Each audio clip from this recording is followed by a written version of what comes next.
우리가 경험한 모든 것은 우리 안에 간직되어 있다. 심지어 일상의 경험도 유전된다고 한다. 후성유전학이다. 유전은 빙산의 일각이고 후성유전이 바다에 잠긴 나머지라고 주장하는 학자도 있다. 우리는 오랜 원시 기간을 거쳐 현대의 문명에 이르렀다. 원시 시대 때는 언제 어디서 무슨 일이 일어날지 모른다. Fight or flight. 항상 싸우거나 도망칠 준비를 해야 한다.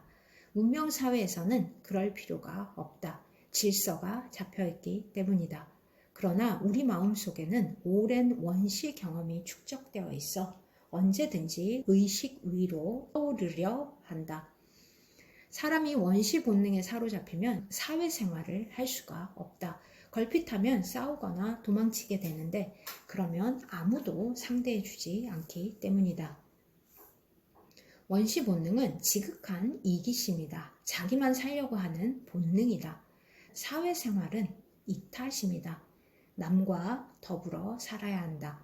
사회 경험이 많으면 많을수록 남을 배려하게 되고 자기를 조절하게 된다. 남들이 다 지켜보기 때문이다. 실수라도 하면 끝이다. 경력이 작살나면 미래도 작살난다. 그래서 사회생활은 원시 본능, 즉 이기심을 억제해 준다. 그러나 정보혁명 이후 현대사회에서는 사회 경험을 하기가 점점 더 어려워진다. 사람을 직접 만나지 않고 온라인, SNS로 소통한다. 사람들을 만날 기회가 점점 더 적어진다.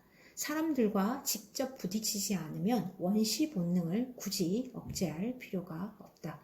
수틀리면 온라인 공간에서 나가면 되니까. 누가 날 알아? 내 이름도 가명인데. 어떤 남자가 데이트하고 여자를 집까지 바래다 줬다. 그녀 집은 골목길 끝에 있었다. 어슴푸레한 저녁, 헤어지기 아쉬워 남자가 여자를 벽에 밀어붙이고는 키스를 했다. 그때 근처 집 옥상에서 뭔가 아른거린다. 남자는 덜컥 겁이 나 여자에게서 떨어졌다.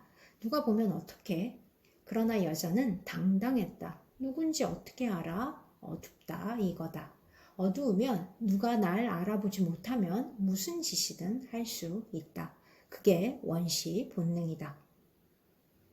원시 본능은 대낮에 많은 사람들이 지켜봐야 억압할 수 있다. 집에서 웅크리고만 있으면 원시 본능이 깨어난다. 원시 본능에 사로잡히면 점점 이기적이 된다. 그러다 보니 사회생활이 부족해 괴물같이 변하는 사람들이 점점 늘고 있다. 날로 늘어나는 좀비 얘기는 단순한 픽션이 아니다. 실제로 우리 주변에서 일어나고 있는 실화이다.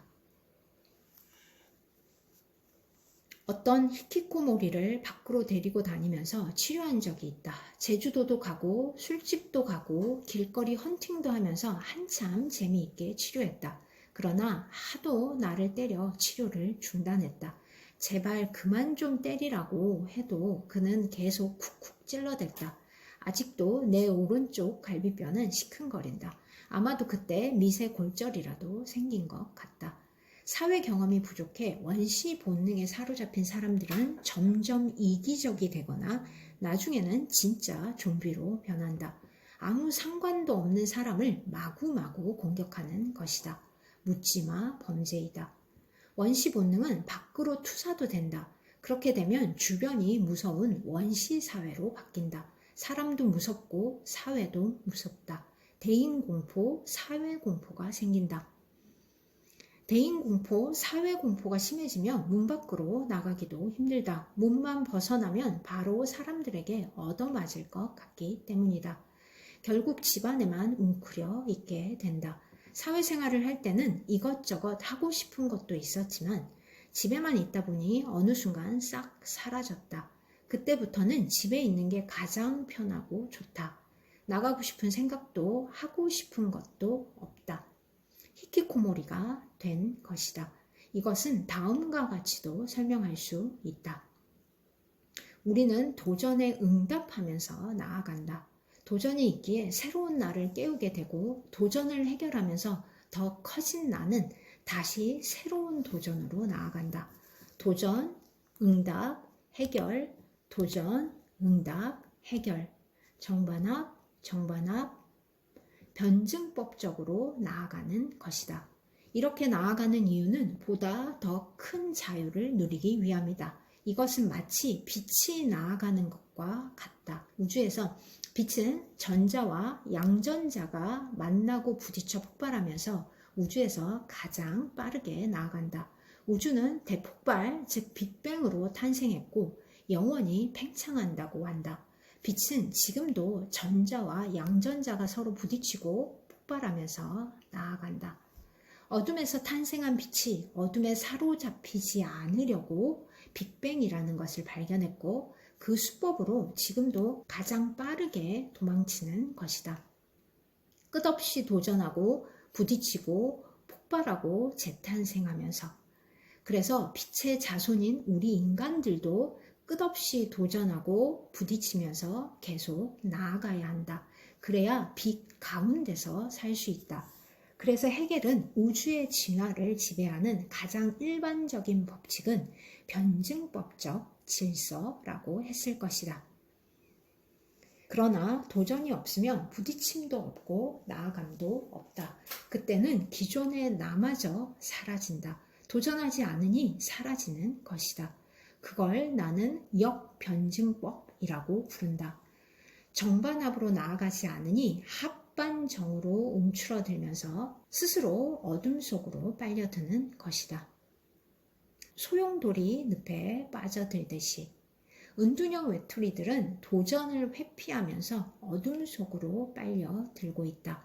그것이 어느 한계를 넘으면 모든 것이 잔잔해진다. 어둠에 완전히 먹혀 더 이상 빛으로 탈출할 생각도 못하면서 그저 어둠의 자식으로 사는 것이다. 사회생활을 안 하면 도전을 포기하면 나아감을 포기하고 어둠 속으로 삼켜진다. 블랙홀에 갇히는 것이다. 우리나라의 은둔형 외톨이가 25만 명이라고 한다. 강남에도 굉장히 많다. 공부만 하느라 사회 경험이 부족하기 때문이다. 스카이를 가도 집과 학교만 왔다 갔다 하는 학생들이 있다.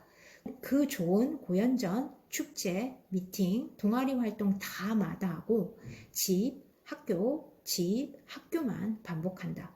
그러면 스카이 나와도 사람 구실 못하고 정신병원, 감옥, 집만 왔다 갔다 할 수도 있다. 아무리 시대가 IT 중심으로 바뀌었다고 하지만 사람은 사회생활을 해야 한다. 사회생활은 저절로 될 것 같지만 그건 옛날 얘기이고 현대에서는 훈련을 해야 한다. 난 6살짜리 우리 딸이 사람을 만나는 데는 투자를 아끼지 않았다. 돈이 얼마가 들든 친구와 함께 어울려 놀 수 있다면 얼마든지 투자했다. 사회를 경험할 기회가 급속하게 줄고 있기 때문이다. 사람은 사람을 만나야 사람이 된다. 과거에는 사회생활을 가르쳐 주지 않아도 저절로 잘 익혔지만 요즘은 사회생활 잘하는 게 어렵고도 힘든 과제이다. 군대만 갔다 오면 사람이 된다는 말은 군대에서 사회성 훈련을 충분히 한다는 말이다. 그러나 요즘엔 군대 가는 것조차 엄두를 못 내는 젊은이들이 많다. 자기는 단체 생활에 자신이 없다는 것이다. 달리 말하면 난 사람 사는 세상에서 살 자신이 없다는 것이다. 대인공포, 사회공포, 히키코모리는 인간 사회의 심각한 도전이다. 이 문제를 현명하게 극복하지 못하면 인간 사회는 좀비들로 오글대다가 멸망할 것이다. 좀비야말로 어둠이 빛의 세계로 침투시킨 어둠의 전사들이니까.